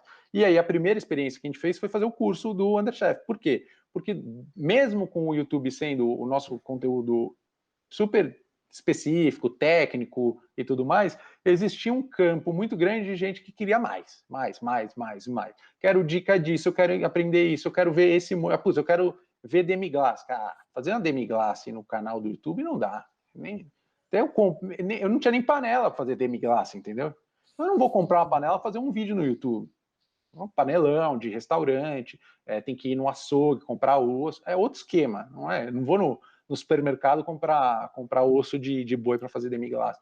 Então tinham várias dessas coisas. Putz, eu quero um vídeo de utensílios. Me dá dicas de utensílios. E falei, pô, eu que não vou gravar um vídeo aberto no YouTube sobre utensílios. Pô, entendeu? Por quê? Porque, cara, eu vou ficar indicando um monte de marca, quer dizer, já não tá fácil para ninguém, entendeu? É difícil construir autoridade, difícil construir público, difícil construir um canal. Agora ainda vou fazer um vídeo que fica, Tramontina, Zwilling, pô, dá licença, né? Eu falei, cara, não vou fazer esse conteúdo, era um conteúdo que eu me negava a fazer, porque invariavelmente, para eu indicar produtos, eu precisava falar das marcas, qual que é a boa, por que eu uso, por que eu escolho, por que é bacana. E eu não me sentia confortável de fazer isso assim, aberto no YouTube, porque eu acho que, pô, não é justo com o que a gente construiu por 5 anos e já batemos na porta de todas essas marcas e nunca conseguimos retorno, entendeu? Então você fala, pô, faz sentido isso? Só que faz sentido para o nosso público. Então como é que a gente, pô, entrega isso para o nosso público de uma maneira que o nosso público se sinta prestigiado e a gente seja remunerado pelo nosso trabalho? Era um pouco essa ideia. E disso nasceu o curso. E foi super bacana. A gente formou uma turma. O resultado foi legal. Vendeu assim, mais do que a gente esperava. E aí a gente falou, olha só, tem gente disposta a pôr dinheiro no canal. Como é que a gente, então, desenvolve o canal para um caminho em que seja bacana para nós? E aí a gente fez uma imersão mesmo, assim, a gente fez algumas conversas, eu e o Yuri, para entender o que ele queria do canal, o que eu queria do canal, fizemos uma entrevista qualitativa com fãs do canal, com gente que nunca tinha visto o canal também, descobrimos muita coisa, descobrimos que muita gente vê valor no canal. Deixa eu pegar uma água aqui rapidinho. Vai, manda ver.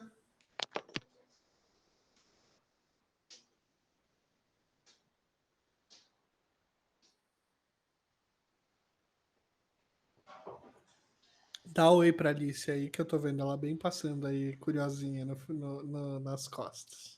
Não, passou já algumas vezes. Você não passou 2 vezes a Gessi. Não, a Gessi eu vi, mas eu vi uma carinha assim. Uma hora ela botou aqui. Foi maravilhoso. Foi. Não, falando pouco aqui, coisa bobagem. Coisa nada.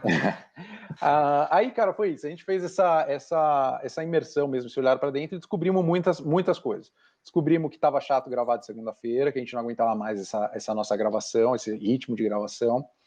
Descobrimos, olhando também para o curso e tudo mais,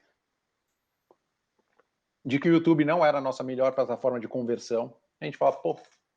E aí a gente começou a descobrir várias outras coisas.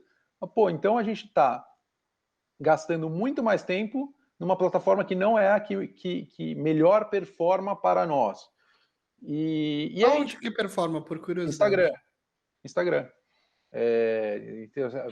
Em termos de clique, é isso, de interação, de realmente performar, por engajamento, exemplo. Engajamento tá ali. Tava ali. Talvez porque a nossa pequena comunidade esteja Ela é o sumo da sua audiência que tá ali. Normalmente é esse o caminho, né? O pessoal vai te ver num vídeo no YouTube, começa a se interessar, quero saber mais, acaba indo para o Instagram. É isso aí.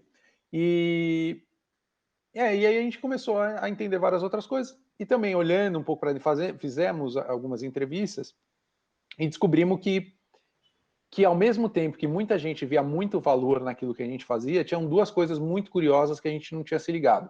Uma, que muita gente ainda não sabia quem eu era, depois de todos esses 5 anos quase de canal. O cara fala, eu acho que chama Gabriel ali, não sei quem é. Então não sei onde trabalhou, o que fez, onde estudou, e para a galera isso era uma coisa cara, assim, uma coisa importante, e a gente de fato não tinha entregado isso bem em nenhum momento mesmo na nossa história. E descobrimos também assim que no final do dia a gente poderia ser facilmente substituído por outro canal. Assim, fala assim, se amanhã o Underchef deixar de existir, para muita gente vai ser triste, mas para muita gente, inclusive para os que vai ser triste, cara, vai ver Léo Abreu, morri cansei de ser chefe e tudo certo, entendeu? Assim, então foi também uma lição de humildade e de entendimento. Bom, beleza, cara, precisamos nos apresentar novamente para essa galera, foi até o vídeo que a gente fez da trajetória e tudo mais, e precisamos explicar o que a gente quer fazer com esse negócio, porque que foi uma live que a gente fez sobre se o canal ia acabar, não ia acabar, porque só assim as pessoas vão entender as nossas mexidas e tomadas de decisão novas, porque senão o cara, a gente tinha esse risco realmente de simplesmente ser substituído por outro canal e beleza. Então a gente partiu para esse meio do caminho. Então partimos falando, vamos produzir menos vídeo? Então a gente vai produzir 2 vídeos para o mês. Então a gente grava um dia, aí tira o dia, grava o dia, a gente grava os 6 vídeos e fica para 3 meses. O outro vídeo é uma entrevista, a gente vai fazer uma entrevista mensal, e o outro vídeo é cortes da entrevista, e acabou. E bacana, e tá bom. E por quê? Porque precisa ser saudável para a gente, não estava sendo saudável para a gente produzir conteúdo dessa forma. E também tem um lance bem bacana, a gente está conversando aqui e tal, que é o canal dar para mim também um pouco, sabe? Porque no final do dia você transmite o conhecimento e muitas vezes você não está tendo a via de volta. E essas conversas, já fez 2 entrevistas, a última foi na quinta-feira passada com o Edrey Momo, que é um empreendedor de restaurantes, são muito ricas para mim, pô, eu aprendo pra caramba. Então, essa é a melhor parte do podcast pra gente, poder conversar com cada convidado aqui, é uma aula, assim, é um jeito da gente... Um aprendizado e é um negócio que a gente fala sempre, tá, Gabriel? Assim, toda vez que a gente termina, que a gente acaba um papo, ou a gente vai seguindo na semana, eu vou conversar com o Tosca sobre alguma coisa que é sobre, sei lá, o nosso projeto de conteúdo, que é o Super Tosca contra o Desperdício, que está lá no UOL, ou se a gente está indo para o Tosquinho, que é a lanchonete do Tosca, ou se a gente está pensando numa outra coisa, a gente volta e fala, cara, mas lembra na conversa do Tchetcho que ele falou isso, e o Bruno comentou sobre esse ponto. Então, cara, é muito, para mim, os papos... E eu vi você fazendo esse movimento, né, para as entrevistas, e achei um tiraço, assim, nos bullseye, assim, sabe, no alvo, porque eu acho que ele é super rico. Para quem quer conhecer mais, quem quer falar sobre comida, o podcast ou o formato de entrevista é um ponto super positivo. A gente está fazendo isso há 1 ano e a gente é nicho, a gente sabe que a gente é nicho, a gente vai trabalhar num mercado de podcast que não tem apelo de imagem para falar sobre porn food e nada disso para ajudar a gente. A gente só vai falar sobre uma paixão que algumas pessoas têm aí, mas, cara, receber isso também de volta da comunidade e da galera que participa aqui com a gente é maravilhoso. Não, eu tenho um pequeno canal, né? E aí, coisa que eu mais senti era isso. Bom, primeiro eu achei uma desculpa muito boa para os final dos vídeos, que é, se der, eu gravo um vídeo na próxima. Então, assim, sempre termino com, então, pode ser que aconteça, então fica meio mestre dos magos, assim, sumiu, pode ser que apareça ou não.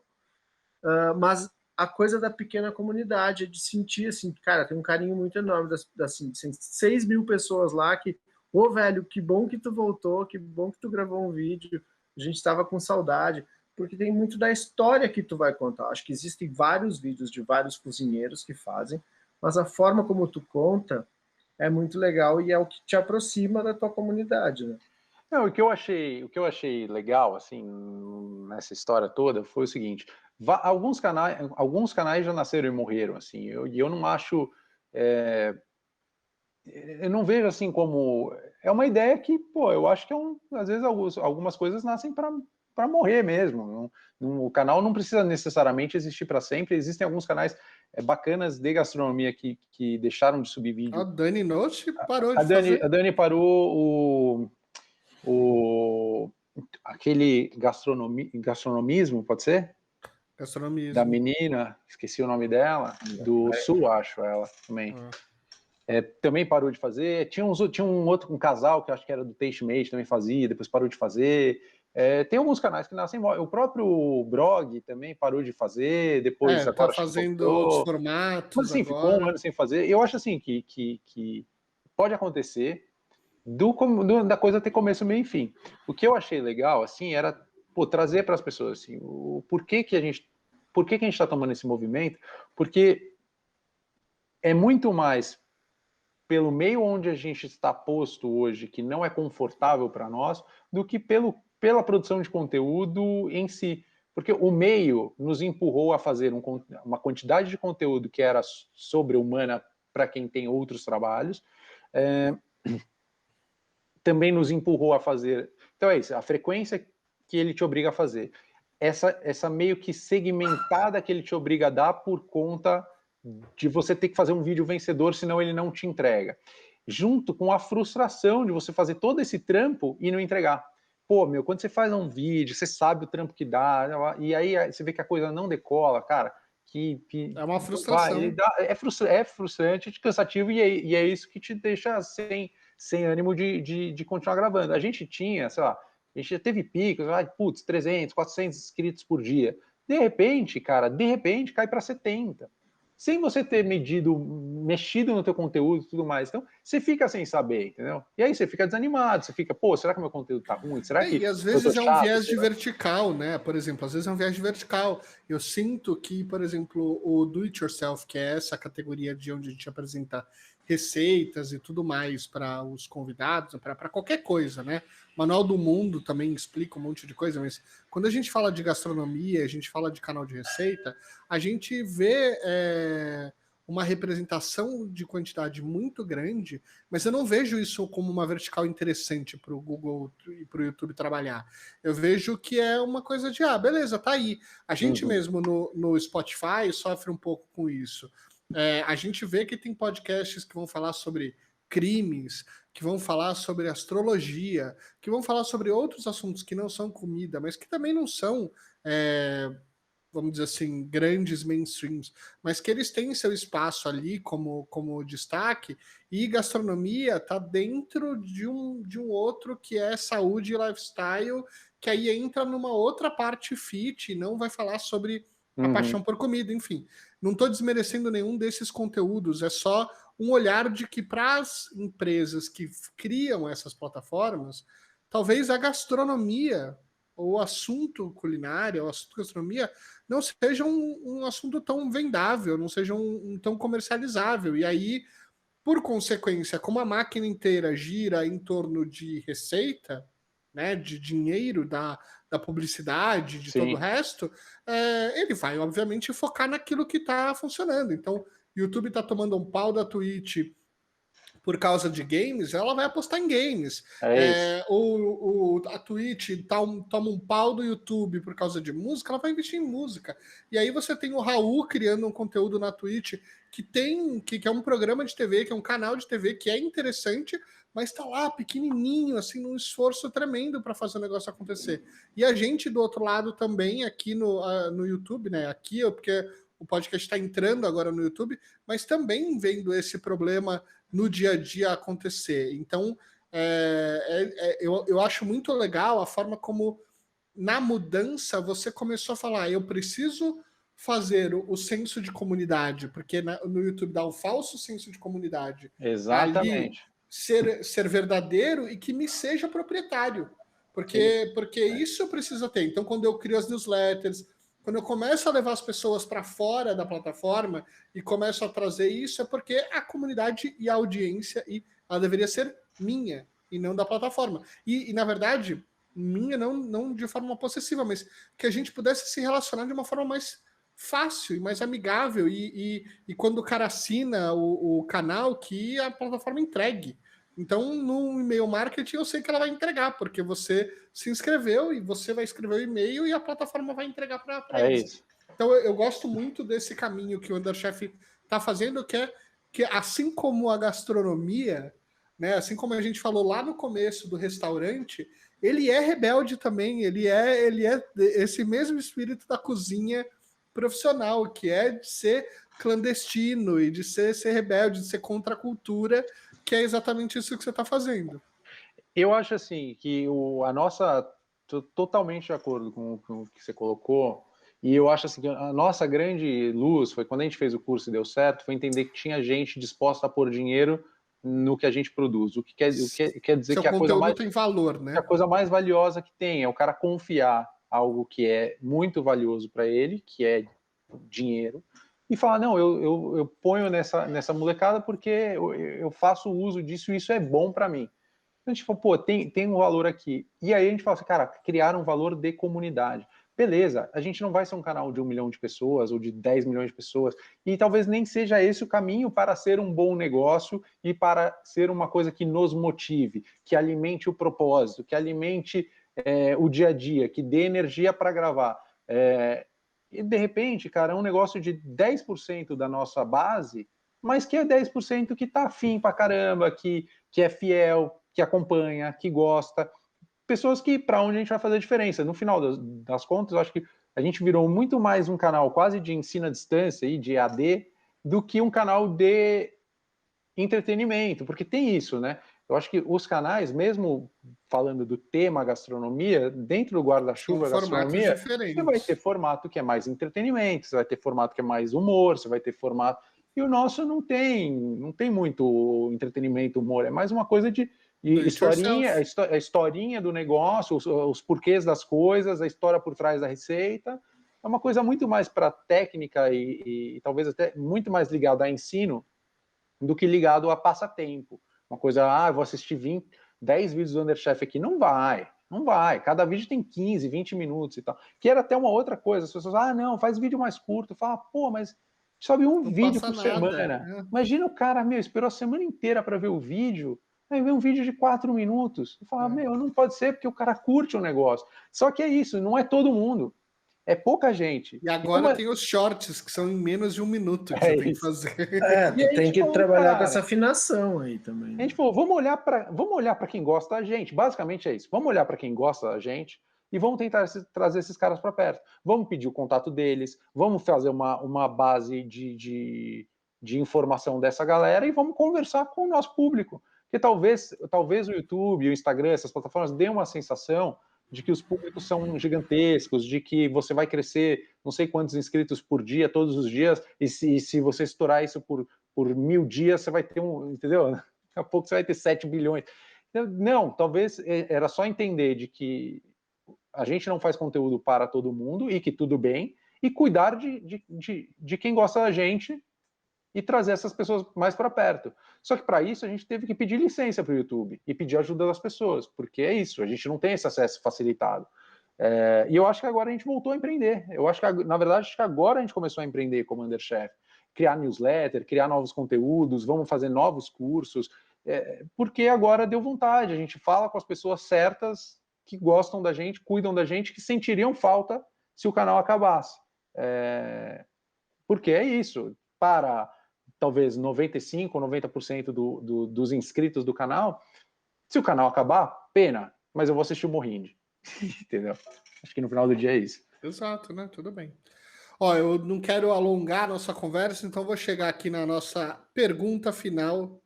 Depois de tudo isso que falamos de Underchef, eu quero saber qual que é o tempero seu favorito que você criou na BR Spice. Puta, difícil. Tem um tempero que ele é pouco ele é pouco disseminado, que é o tempero sírio, que é um blend de especiarias que chama Baharat, que é muito bom. A gente chama de tempero sírio porque tem essa base síria mesmo, da própria pimenta síria, que eu acho uma mistura de sabores e aromas incrível, que funciona super bem. Mas eu tenho muito orgulho de ter criado um tempero que chama Fit Frango, que é um tempero para frango sem adição de sal e de sódio. E, putz, é uma coisa que eu apostei lá atrás, com um nome que eu nem tinha certeza se fazia sentido, Fit, cara, que é um sucesso e que é um produto muito bom e porque ajuda muita gente no dia a dia. Porque o tempero sírio é uma coisa que você precisa ensinar a usar, a pessoa usa aos poucos, ela vai aprendendo a usar. Não faz parte do nosso paladar. Frango, todo mundo come, todo mundo gosta e todo mundo tá de saco cheio, sabe? Aquela coisa, não aguento mais o frango branquelo. E esse foi um tempero que tem toda uma lógica das especiarias que estão ali atrás para não ser um frango branquelo. Então, vamos carregar na cúrcuma, vamos carregar na páprica, e aí a gente foi desenvolvendo, vamos colocar coentro em grão, que as pessoas nem sabem que elas gostam, mas elas vão gostar. E aí desenvolveu esse negócio e deu super certo, é um dos produtos que mais vende e que eu me orgulho muito, porque esse é um dos que eu mais ouço, mudou minha vida. Como no YouTube o vídeo do ovo mexido, que é o vídeo que a gente ouve até hoje, que, puta, mudou minha vida. Sabe, uma coisa que às vezes é besta para as pessoas, mas que parece besta, mas que se fala, caramba, é isso, meu. Então, eu acho que um temperinho para frango que transforma a marmita do cara que vai todo dia trabalhar e precisa cozinhar em casa para economizar e para... Pô, eu acho legal pra caramba. E que é difícil você fazer um tempero tirando sal e que dê sabor, né? Não é uma coisa fácil. A gente está com o paladar muito acostumado com o sal na nossa vida. Então, desde os industrializados até a nossa vida a gente carrega na mão no sal ali. Então, é um feito enorme mesmo. Assim como o vídeo do omelete. Olha só, Gabriel, ao contrário dos meus temperos das BR Spice que tem aqui em casa, o episódio acabou. Tá? Cara, muito obrigado por participar do episódio. Acho que foi muito legal. Acho que a gente conseguiu falar de um jeito muito interessante sobre a produção de conteúdo. E aproveita para quem ainda não te conhece, mas chegou até aqui, encontrar quais são os canais do Underchef seus aí. Aproveita para fazer o jabá.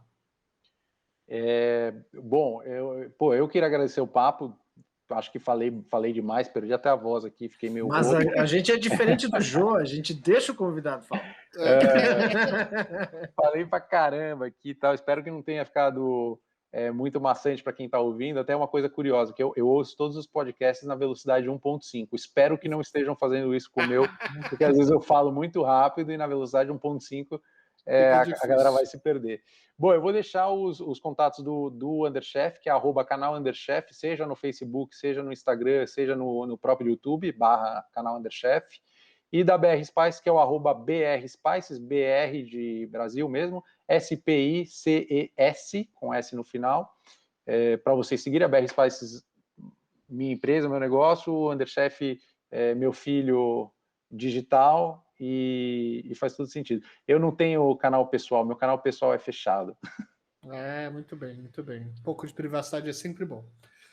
Tosca, recadinhos finais. Agradecer aqui o Gabriel Daniel pela sua presença, né? Muito obrigado pelas aulas.